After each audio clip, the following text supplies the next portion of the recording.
Good morning, and thank you for holding this hearing, and thank you to our witnesses today. Your insight into VA's mental health programs will be tremendously helpful to this committee. I'd particularly like to welcome Sue Selke and Valerie Pallotta.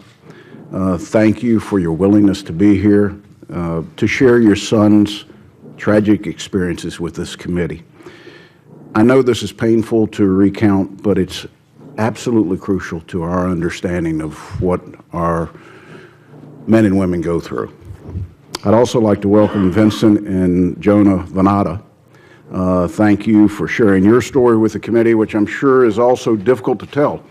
It's important to the members of this committee to hear firsthand from not only veterans, but from families and friends about their experiences accessing mental health treatment at the VA. Before I turn to today's hearing, I'd like to talk just a minute about a bill Senator McCain, Blumenthal, and I introduced this week, the Clay Hunt Suicide Prevention for American Veterans of 2014 Act, named for Sue Selke's son, which will direct VA to review its suicide prevention programs to determine which ones actually work, improve the transition from the battlefield to civilian life for the National Guard, and provide incentives for psychiatrists to work at the VA and direct VA to collaborate with nonprofit organizations on suicide prevention efforts. While this bill won't fix everything, it's a big step in the right direction, I believe. Now, turning to today's topic. This is the 5th hearing over the last 4 years providing oversight of VA's mental health programs. At those hearings, we've heard from veterans, their families, their friends, about the difficulties at accessing appropriate mental health care.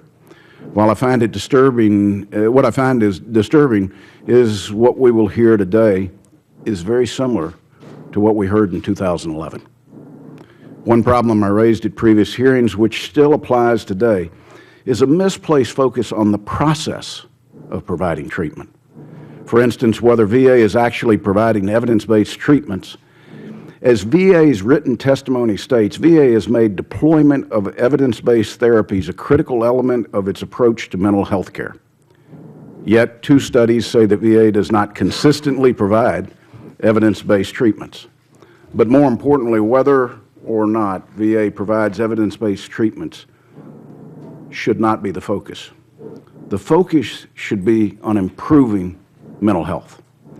According to a survey of 3,100 veterans by the American Legion, veterans don't believe their symptoms are improving.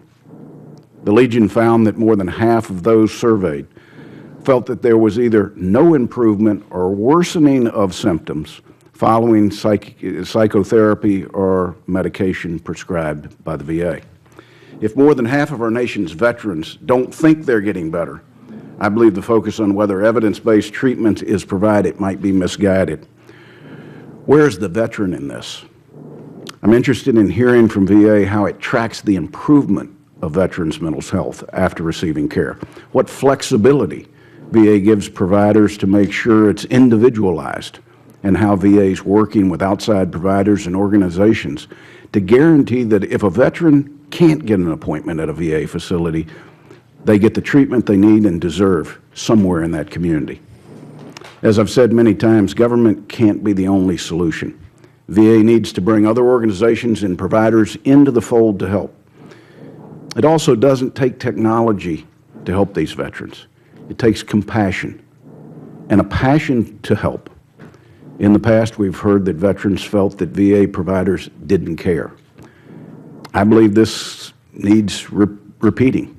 It takes compassion, and as I've said in previous hearings, someone on the other end of the phone who sounds like they want to help. Before I yield, Mr. Chairman, I'd like to address very briefly the Veterans Access, Choice, and Accountability Act, which was signed into law in August.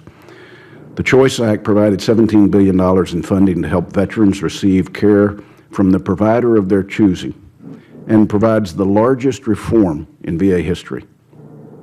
While I appreciate the Department providing weekly updates to all of our staffs on the implementation of the Act, I believe that a $17 billion bill deserves additional oversight from this committee. So I realize that time is running out in this calendar year and in this Congress.